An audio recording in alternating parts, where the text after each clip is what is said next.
والصلاة والسلام على أول الأنبياء وخاتم النبيين وعلى آله الطيبين الطاهرين المطهرين وأصحابه الراشدين الهادين المهتدين أما بعد فأعوذ بالله من الشيطان الرجيم بسم الله الرحمن الرحيم اهدنا الصراط المستقيم صراط الذين أنعمت عليهم غير المغضوب عليهم ولا الضالين صدق الله مولانا العظيم إن الله وملائكته يصلون على النبي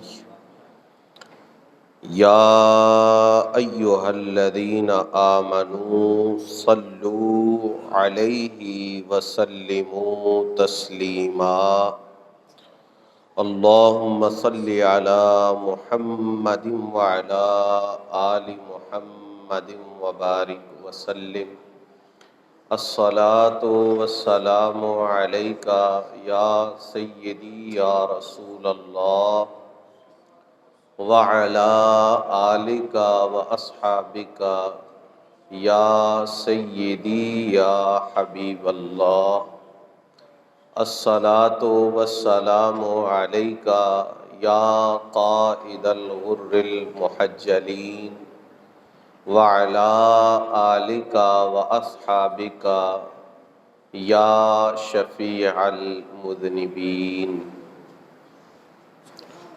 زمین سے تا بفلک ہر طرف صدائے حسن، زمین سے تا بفلک ہر طرف صدائے حسن، بلند و برتر و بالا ہوا لوائے حسن، بلند و برتر و بالا ہوا لوائے حسن، ازل سے میرے مقدر میں ہے ولائے حسن، ازل سے میرے مقدر میں ہے ولائے حسن، رہے گی سایہ فگن تا ابد ردائے حسن، ازل سے میرے مقدر میں ہے ولائے حسن، ازل سے میرے مقدر میں ہے ولائے حسن، رہے گی سایہ فگن تا ابد ردائے حسن، وہ ذات پاک ہے ابن علی و سبط نبی، وہ ذات پاک ہے ابن علی و سبط نبی، میری نگاہ کا سرما ہے خاک پائے حسن، میری نگاہ کا سرما ہے خاک پائے حسن، خدا کا شکر میرے دل کی زیب و زینت ہے، نعرہ تکبیر، نعرہ رسالت، نعرہ حیدری، نعرہ غوثیہ، حضرت قبلہ پیر سید غلام محمد شاہ صاحب تشریف لائے۔ خدا کا شکر میرے دل کی زیب و زینت ہے، خدا کا شکر میرے دل کی زیب و زینت ہے، جمال مصطفی روئے دل کشائے حسن، لبوں پہ زہر ہلاہل کا کوئی ذکر نہ تھا، لبوں پہ زہر ہلاہل کا کوئی ذکر نہ تھا، اٹھا جو درد جگر سے تو مسکرائے حسن، اٹھا جو درد جگر سے تو مسکرائے حسن۔ اور شعر سنیے، یہ حال ہے میرے دل کا کہ بفیض شاہ ہدا، یہ حال ہے میرے دل کا بفیض شاہ ہدا، یہ چیز آسانی سے نہیں ملتی، یہ حال ہے میرے دل کا بفیض شاہ ہدا، بفیض شاہ ہدا۔ کیا حال ہے؟ کبھی حسین پہ قربان کبھی فدائے حسن، یہ حال ہے میرے دل کا، یہ حال ہے میرے دل کا بفیض شاہ ہدا، یہ حال ہے میرے دل کا بفیض شاہ ہدا، کبھی حسین پہ قربان کبھی فدائے حسن۔ اور ہو کیوں نہ منزل جذب و سلوک زیر قدم، قدمی حاضہی علی رقبت کل ولی اللہ، ہو کیوں نہ منزل جذب و سلوک زیر قدم، کہ غوث پاک ہے اولاد با صفائے حسن، کہ غوث پاک ہے اولاد با صفائے حسن، نقیب امن و اما کا لقب ہوا سید، نقیب امن و اما کا لقب ہوا سید، فساد و فتنہ مٹانا تھا مدعائے حسن۔ اور یہ شعر ہمارے لیے بہت ضروری ہے کہ ہمیں اس کا مضمون اور مفہوم ذہن میں رہے۔ خلیفہ پنجم وہ 6 مہینے تک رہے، خلیفہ پنجم وہ 6 مہینے تک، علی کے بعد حسن کو ملی یہ جائے حسن، علی کے بعد حسن کو ملی یہ جائے حسن، رہے خلیفہ پنجم وہ 6 مہینے تک، علی کے بعد حسن کو ملی یہ جائے حسن۔ اور بنو امیہ زرو جاہ کے حریص ادھر، بنو امیہ زرو جاہ کے حریص ادھر، ادھر یہ حال کہ دنیا تھی زیر پائے حسن، ادھر یہ حال کہ دنیا تھی زیر پائے حسن، کسی بھی شے کی کمی ہے نہ آرزو نہ طلب، مقطع، کسی بھی شے کی کمی ہے نہ آرزو نہ طلب، نصیر فضل خدا سے ہوں گدائے حسن، نصیر فضل خدا سے ہوں گدائے حسن۔ انتہائی واجب الاحترام حضرات سادات کرام، علماء ذی احتشام، ارباب محبت و عقیدت و نسبت، آج کی یہ محفل سادات میں سے چوتھے سید کی یاد میں منعقد ہے۔ سرکار نے فرمایا انا سید ولد آدم، میں آدم علیہ السلام کی پوری اولاد کا سردار ہوں، یہ پہلی سرداری ہے۔ حضور نے فرمایا ادعو لی سید العرب، میرے لیے میرے پاس میری بارگاہ میں اسے بلاؤ جو سید العرب ہے۔ عرض کیا گیا حضور وہ آپ ہیں؟ فرمایا نہیں، میں تو پوری اولاد آدم کا سردار ہوں، عرب کا سردار علی ہے۔ حضور نے فرمایا اما تردینا، اے میری پیاری لخت جگر، کیا آپ اس بات پر خوش نہیں ہیں ان تکونی سیدتا نساء العالمین، کہ آپ کو میری بارگاہ سے تمام جہانوں کی عورتوں کی سرداری کی سند عطا کی جائے۔ یہ تین سیادت کے رتبے، اور پھر نبی پاک علیہ السلام نے اپنی گود میں بٹھا کر فرمایا ابنی ھذا سید، میرا یہ بیٹا حسن سید اور سردار ہے، یہ چوتھے سردار۔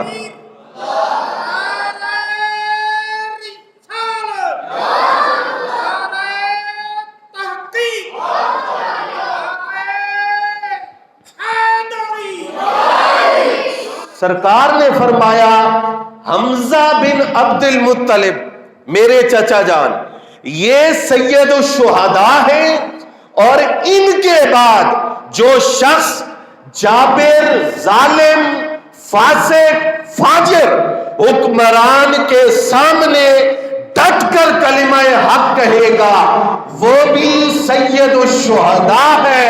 یہ پانچواں مقام سیادت جس ہستی کو ملا ہے وہ حضرت سیدنا امام حسین کی ذات اقدس ہے۔ تو یہ ہے سیادت والا گھرانہ، یہ ہے سیادت والا گھر۔ حضور سید ولد آدم، مولا علی سید العرب، سیدہ کائنات، سیدۃ نساء العالمین، امام حسن مجتبی کو مطلقاً حضور نے سید اور سردار فرمایا، اور سید الشہداء کا لقب حضرت امام جنت مقام، قافلہ سالار عشق و وفا، صبر و رضا، سیدنا امام حسین کی ذات اقدس ہے۔ تو آج ان سیادت پناہ ہستیوں میں سے چوتھی ہستی کا ذکر مبارک، وہ اس محفل کی زینت بھی ہے، اور اس محفل کی رونق بھی ہے، اس محفل کا حسن بھی ہے، اور اس محفل کا نور بھی ہے۔ اس کے ساتھ دو ہستیاں، اور لطف کی بات یہ ہے، حسن اتفاق یہ ہے کہ جن دو ہستیوں کا ساتھ ذکر پاک آج کی اس محفل کا حصہ ہے، وہ بھی امام حسن مجتبی کی اولاد پاک ہے۔ حضرت سیدنا داتا گنج بخش علی بن عثمان حجویری رضی اللہ تعالی عنہ، یہ بھی حسنی سید ہیں، اور قبلہ عالم، غوث زمان، رئیس المجددین، فاتح قادیانیت، امام المسلمین، مامور من الرسول، حضرت اعلیٰ نائب غوث الورا حضرت سید پیر مہر علی شاہ گیلانی گولڑوی رضی اللہ تعالی عنہ بھی حسنی سادات کے چشم و چراغ ہیں۔ تو یہ اتنا خوبصورت اور اتنا پر رونق امتزاج ہے ان ہستیوں کے تذکار پاک کا۔ میں نے قرآن مجید فرقان حمید سے سورہ فاتحہ شریف کے چند الفاظ آپ کے سامنے تلاوت کیے ہیں۔ ہدایت، منزل تک پہنچنا، منزل کو پا لینا، اس کے دو طریقے ہیں۔ ایک طریقہ یہ ہے کہ جس انسان کو اللہ نے عقل دی ہے وہ عقل کے ساتھ سوچے، غور کرے، تدبر کرے، فکر کرے، صحیح رستہ کون سا ہے اور غلط رستہ کون سا، صحیح رستہ کون سا ہے۔ اور یہ روز آپ نماز میں پڑھتے ہیں نا، تو تھوڑی سی میں وضاحت کرتا ہوں ان آیات مقدسہ کی تاکہ یہ مفہوم ذہن میں رہے۔ یہ اللہ تعالیٰ نے ایک طریقہ انسان کو عطا فرمایا، جیسا کہ یہاں علماء تشریف فرما ہے، مسئلہ رجل علی شاہقۃ الجبل، کہ وہ بندہ جو پہاڑ کی چوٹی پہ ہو،